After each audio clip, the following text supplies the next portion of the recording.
要我再帮你松松筋骨？龙教灵环的话，应该可以抵挡一阵。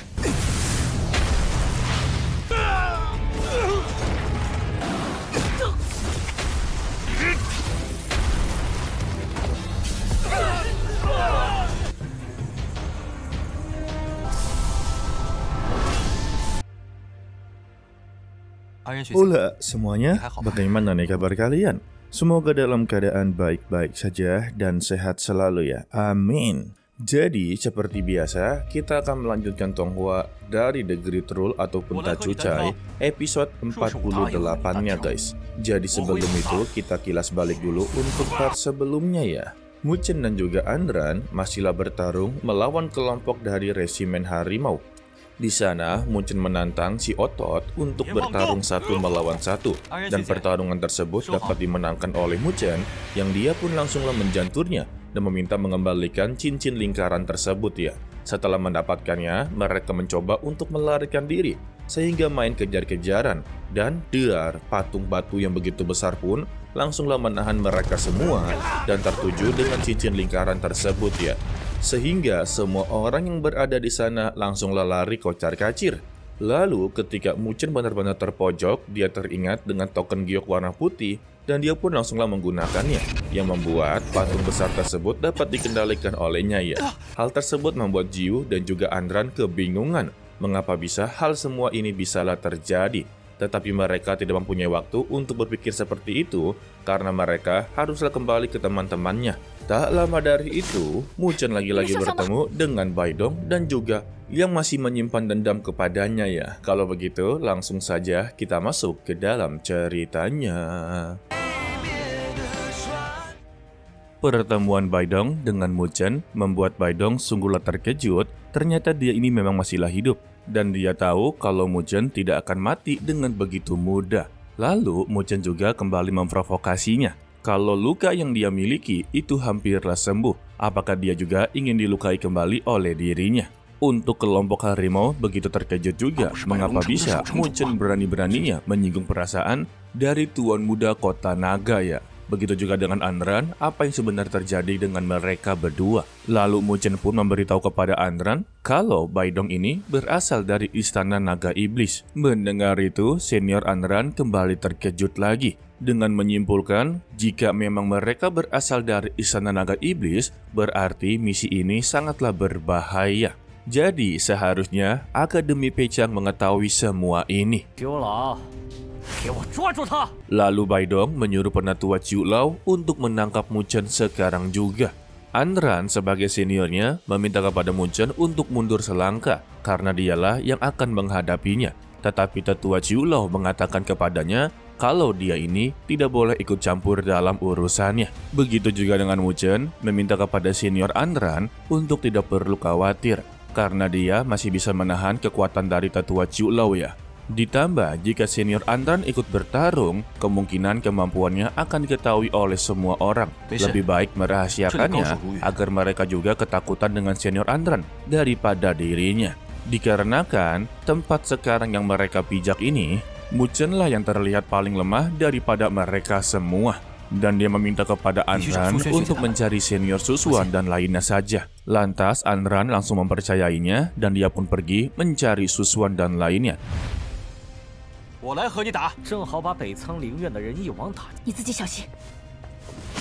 Kini Muchen sendirian yang akan menghadapi tetua Ciu Lao. Baidong juga membiarkan Andran untuk pergi dari sini karena dia ingin melihat kemampuan dari Akademi Pechang sekaligus ingin dihabisi juga. Baginya Akademi Pechang selalu memperhambat kekuatan istana naga iblis untuk mendapati harta karun ya. Lalu Muchen pun melayang dan langsung meminta untuk memulai pertarungan. Sehingga benturan pertama pun langsunglah terjadi yang menandakan pertarungan telah dimulai. Di dalam pertarungan tersebut, Muchen memang sering terpental, tetapi dia dapat menahan dan mengimbangi kemampuan dari tetua Ciu Lao.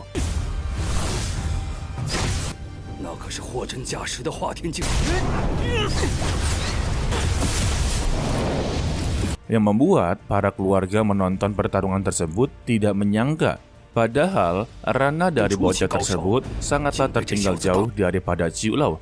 Tetapi, mengapa bisa dia menahan semua serangan dari Ciu Lau ya. Sedangkan untuk Ciu Lau sendiri, dia begitu kesal dan langsung mengeluarkan cakar pencabut naga iblis. Begitu juga dengan Mu Chen langsung mengeluarkan segel pagoda agungnya ya. Dan benturan kedua pun terjadi lagi. Lalu serangan kedua dari Ciu Lau pun juga dikeluarkan. Begitu juga dengan Mu Chen langsunglah mengeluarkan patung besarnya yang membuat Ciu Lau langsunglah terhantam. Mamam. Hal tersebut membuat semua keluarga yang menonton menjadi terkejut ya. Untuk Mu Chen sendiri, dia masih mencurigai ya kalau Istana Naga Iblis ini sangatlah bertekad untuk mendapatkan pilar dari naga putih. Tetapi mengapa Istana Naga Iblis ini malah mengirimkan pasukan yang diketuai oleh Bai Dong? Seharusnya dia mengirimkan banyak sekali pasukan untuk mendapati harta karun tersebut ya. Baginya, pasukan dari Bai Dong ini hanyalah sebuah pengalian saja. Dan yang aslinya ataupun pasukan intinya kemungkinan sedanglah bersembunyi. Itulah menurut dari Mu Chen sendiri guys. Jadi untuk membuktikan ini semua, dia mencoba untuk menyerang Bai Dong secara langsung. Sehingga Bai Dong pun menjadi ketar-ketir dan langsunglah menyerangnya. Tetapi kita tahu kemampuan dari Bai Dong itu jauh lebih lemah daripada Mu Chen. Sehingga Mu Chen yang sudah mendekatinya dan mencoba untuk memegang lehernya, dirinya mendapati serangan entah dari mana. Beruntung saja Mu Chen berhasil menghindarinya. Dan benar saja tebakannya benar ya. Kalau ada seseorang yang sedanglah bersembunyi, wadidaw. Lalu Mu Chen pun meminta kepada sosok yang sedang bersembunyi untuk keluar saja, karena juga dia sudah ketahuan olehnya ya. Lalu keluarlah sosok yang disebut oleh Mu Chen, yang tak lain adalah Bai Xuan sendiri, ayah dari Bai Dong guys. Ikut-ikutan dia. Semuanya pun langsunglah terkejut lagi ya, karena mereka tidak menyangka Bai Xuan ikut serta dalam perjalanan ini dan menganggap kalau semua ini akan menjadi lebih sulit. Bai Xuan juga sangatlah kesal kepada Mu Chen karena dia memang sengaja untuk menyerang Bai Dong agar dirinya keluar. Lalu Mu Chen kembali memprovokasinya.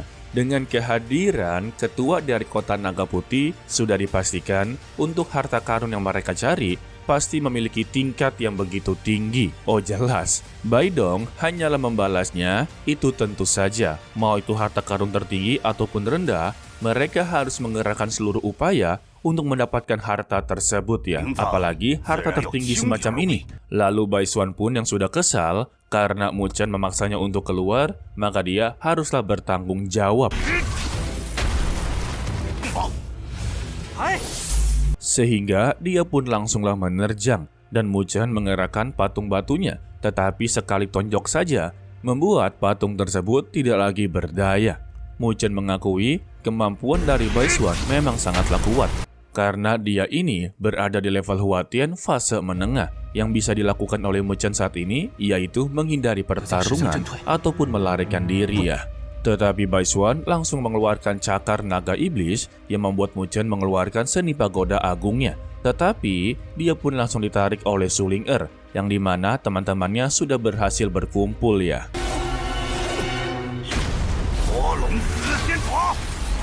Mu Chen pun berterima kasih karena telah diselamatkan oleh Su Xuan. Dan dia bisa menarik nafas yang begitu lega ya. Dan teman-temannya menanyakan apakah ucapan dari Mu Chen ada benarnya kalau mereka ini berasal dari Istana Naga Iblis. Mu Chen pun membenarkannya kalau barusan saja mereka sendirilah yang mengakuinya. Untuk Bai Xuan, dia sudah mengetahui identitas dari Su Xuan yang dimana dia berada di peringkat 3 darah langit dari Akademi Peichang. Dan ini akan sangat sulit untuk dihadapi ya. Sehingga perdebatan pun terjadi yang membuat Mu Chen sangatlah kebingungan sebagai junior ya. Di mana mereka berdebat tentang kekuasaan. Dengan Bai Xuan berkata kalau Akademi Peichang sama sekali belumlah berkuasa. Karena yang berkuasa saat ini adalah Istana Naga Iblis dan juga Kota Naga Putih. Begitu juga dengan Su Xuan dan juga Su Ling berkata kalau Istana Naga Iblis serta Kota Naga Putih belumlah berkuasa di wilayah timur. Waduh, tetapi Mu Chen langsunglah berteriak sembari memprovokasinya ya. Apakah Kota Naga Putih terutama dengan Bai Xuan berani menyinggung Akademi Peichang? Dikarenakan mereka ini memiliki dukungan dari Istana Naga Iblis. 不怕得罪北苍灵院。 中大陆还做不到只手遮天。 Semua orang yang mendengar itu langsunglah bertanya-tanya serta terkejut-kejut. Sebab ada rumor Istana Naga Iblis ini senantiasa selalu bersikap kejam kepada musuhnya. Bai Xuan pun tampak begitu kesal ya, karena Mu Chen mencoba memprovokasi semua orang agar semua orang ini mencoba untuk memusuhi kelompok dari Bai Xuan. Tetapi dia tidak peduli karena lawannya ini hanyalah sekelompok orang lemah saja.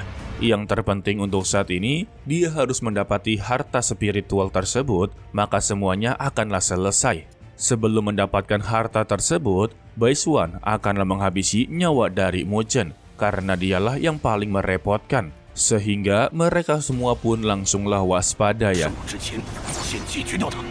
Tetapi getaran pun terjadi yang menandakan harta spiritual sebentar lagi akanlah terbuka. Keluarlah kilat guntur dari sebuah menara yang begitu besar yang dimana naga putih level Jizun telah keluar. Semua orang yang melihat cahaya putih langsunglah menuju ke ruang rahasia tersebut ya, karena memang sudahlah terbuka. Ketika Sulinger ingin ikut-ikutan juga, Susuan langsunglah menahannya dan meminta untuk tidak gegabah. Untuk Bai Xuan sendiri, dia pun langsunglah mengubah rencananya. Untuk saat ini, dia harus mendapati salah satu harta spiritual yang dia inginkan. Barulah mengurusi Susuan dan lainnya. Dan benar saja perkataan dari Susuan, jangan bertindak gegabah, karena ruang rahasia tersebut masihlah belum terbuka sepenuhnya.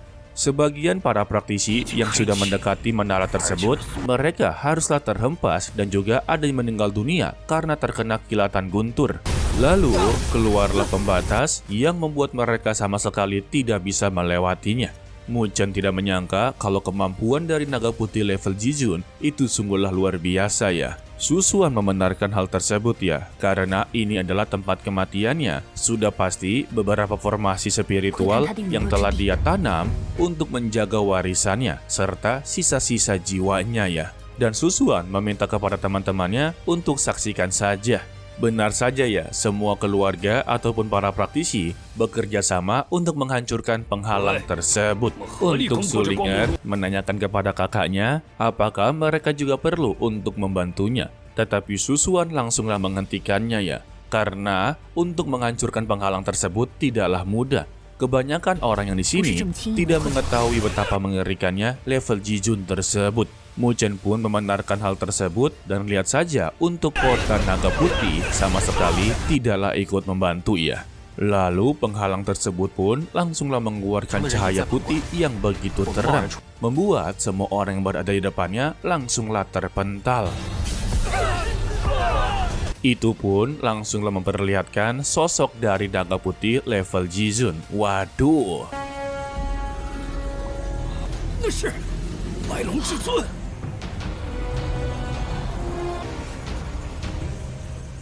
Semua orang menganggap kalau naga putih ini masihlah hidup. Tetapi tidak dengan Susuan. Dia menganggap ini hanyalah sisa gambaran dari energi spiritualnya atau sisa jiwanya ya. Walaupun hanya sisa jiwanya saja, tetapi kemampuannya melebihi dari mereka semua. Bai Xuan juga mencoba untuk memanas-manasi mereka. Kalau itu hanyalah sisa jiwanya saja, tidak semengerikan yang mereka pikirkan. Mendengar itu, semuanya pun langsunglah terpancing dan menganggap hal itu ada benarnya juga. Sehingga mereka pun bekerja sama untuk menyerang terus-menerus. Waduh, gampang kali diprovokasi. 有何可惧？诸位应该有点效果吧？ Tetapi sayangnya, mereka yang sudah menyerang bertubi-tubi cukup lama tidak menghasilkan sama sekali, bahkan tidak berefek. Lalu, naga putih hanya dengan satu jentikan jari saja membuat semua orang yang berada di depannya langsunglah terhempas. Mamam. Mu Chen sungguhlah terkagum-kagum dengan kemampuan level Jizun. Baginya ini sungguhlah luar biasa.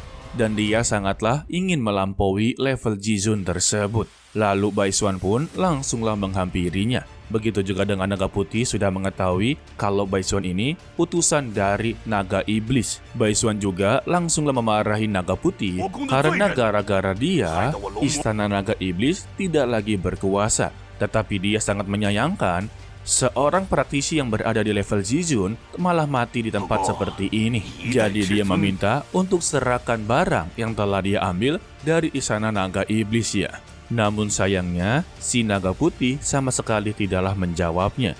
Membuat Baiswan haruslah mengeluarkan salah satu naga hitam, yang dimana mereka ini sama-sama satu jiwa ya. Hanya saja berbeda warna, hitam dan putih guys. Ini mengambil konsep dari yin dan yang.